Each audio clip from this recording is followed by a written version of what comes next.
creo que es un día triste, coincido con lo que todos dijeron en exaltar la figura de Julio Estracera. Fue un emblema de ese momento, corporizó una situación, la del juicio a la Junta. Yo creo que Estracera no estaba preparado para ser un héroe ni para cumplir ninguna tarea demasiado heroica en la vida. La historia lo encontró ahí, lo puso en ese lugar, tuvo que hacerse cargo de esa situación y yo creo que la llevó adelante con mucha dignidad y con mucha eficiencia. Creo que ni en su imaginación estuvo nunca que le iba a tocar jugar este rol. Era un funcionario de la justicia que cumplía con su rutina, probablemente tuvo, como decía recién, creo que algunos de los que aparecieron en el informe, con sus más y sus menos, y le tocó estar ahí, en ese lugar. Cursó el año 85 llevando adelante esa tarea junto a Luis Moreno Campo. Fue muy enorme el trabajo que hicieron juntos. Luis tenía 33 años, Julio tenía yo creo que alrededor de 50, ya era un hombre enfermo. Cuando Julio llegó a esa tarea, dependía de la insulina y tenía mucha inestabilidad física. Luis Gabriel Moreno Campos se rodeó de una gran cantidad de gente joven que trabajó sobre todos los casos, te acordarás, Miriam. Fue muy conmovedor el trabajo que hicieron. Cuando terminó ese año, los dos, frente al mundo, eran dos emblemas. Eran casi dos héroes. Seguramente los que tienen alguna edad y recuerdan personalmente ese ese momento. momento, Lo que me impresiona, lo Mónica, recordarán. que... Creo que Estracera nunca fue un tipo demasiado ambicioso. Yo siempre me quedé con esa sensación. Yo tuve algunas vivencias personales, desde ya que cubrí totalmente la audiencia pública y oral de juicio a las juntas y los conocí a él, a Moreno Campo y a todos los jueces unos días antes, cuando empezaron a recibirnos así a los periodistas y empezamos a hablar de estos temas. Pero después viví una experiencia con Julio muy particular. Cuando terminó el juicio a las juntas, él ya era un bronce, era como un héroe internacionalmente, así era percibido como un emblema de este juicio histórico.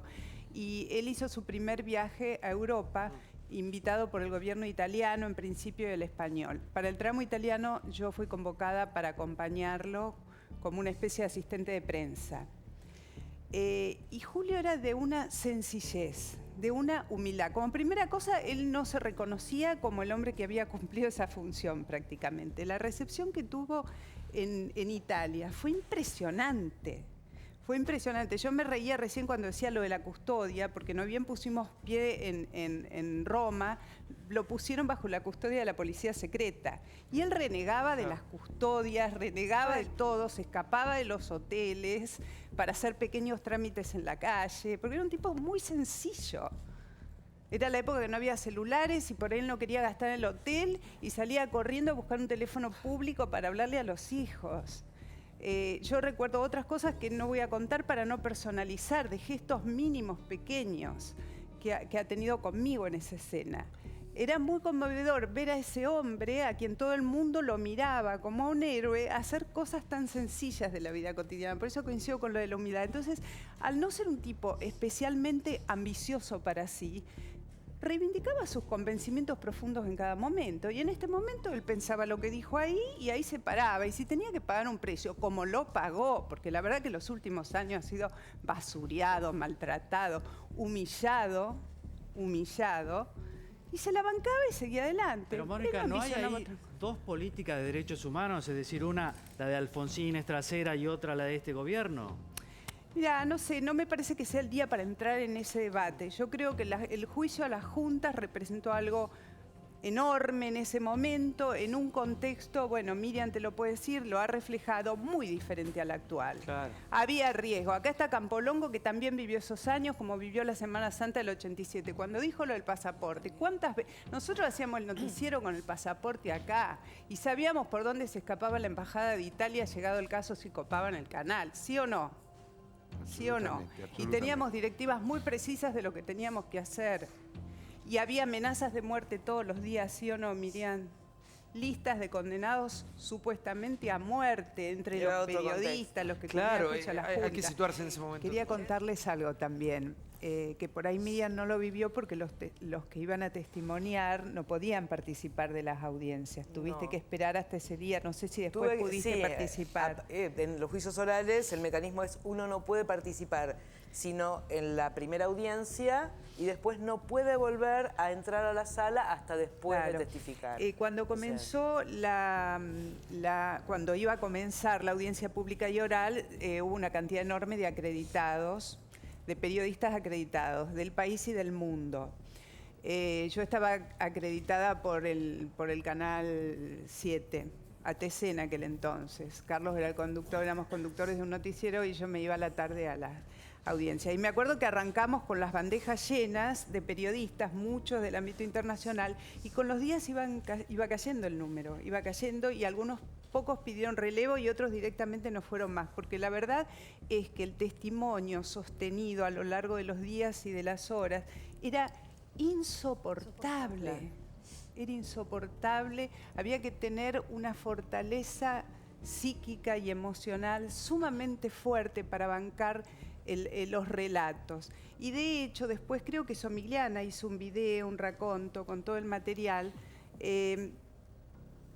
Se producían situaciones por momentos de descompresión de la tensión, con risas, con ironías, en los momentos menos apropiados, porque era tan absolutamente dramático todo, que era insoportable. Y de hecho quedaron muy pocos periodistas al final. Volvieron para el día del nunca más, la sentencia, pero en realidad iba cayendo el número porque no se podía soportar. Mónica, antes de que te vayas, sé que te vas a Núñez. Sí, ahora. Voy a ir. Me hubiera gustado que la despedida de Julio fuera en un edificio público. Que hubiera sido en el Congreso, en tribunales. ¿Y por qué no fue posible? No lo sé. Bueno, la Corte Suprema pudo haber también habilitado la misma sala donde se realizó el juicio a las juntas, realmente ya no solamente atribuible al gobierno, sino a la propia Corte Suprema. Realmente yo pensé que iban a habilitar la misma sala, hubiese sido un homenaje fabuloso, póstumo, habilitar la sala donde se hizo el juicio a las juntas para que ahí sea velado. Sobre todo, yo coincido con Miriam de que el país ha marcado una historia en relación a derechos humanos, aún con todos los avatares de estos años, que incluyeron las leyes de obediencia de vida y punto final, lo que fueron las embestidas militares de las sazonadas de Semana Santa, Villa Martelli, Montecaseros, y después el último de los alzamientos, el indulto. Yo otro día recordaba que creo que muchos de los periodistas que normalmente no vamos a las marchas como participantes directos, sino como a cubrir, en el indulto estuvimos como participantes directos, eso fue al comienzo de los 90, y me parece que efectivamente el país está en ese lugar. Después también celebramos cuando se levantaron las leyes de obediencia de vida y punto final, y me parece que él comenzó ese camino, es un símbolo del comienzo de ese camino, y hoy hubiera merecido otra escena. Pero bueno, aquí estamos, homenajeándolo. Pero es que es desde el irreal corazón. un poco lo que se plantea acá. No es que los juicios a las juntas militares generó el consenso de toda la dirigencia. No es verdad eso. El peronismo dirigencial de aquella época estuvo en contra, y hay que decirlo. Parte de la derecha y de la izquierda. Parte del peronismo. Toda la derecha y toda la izquierda del peronismo estaban en contra por una sencilla razón. Porque la política de Alfonsín no era solo juzgar a los comandantes, sino también a los jefes guerrilleros. Y obviamente los que habían estado con Montoneros estaban en contra. Esto hay que decirlo. Te voy a decir Madres de todas maneras Plaza de Mayo, algo. de Eve de Bonafini también estaba en contra. También debo decir algo.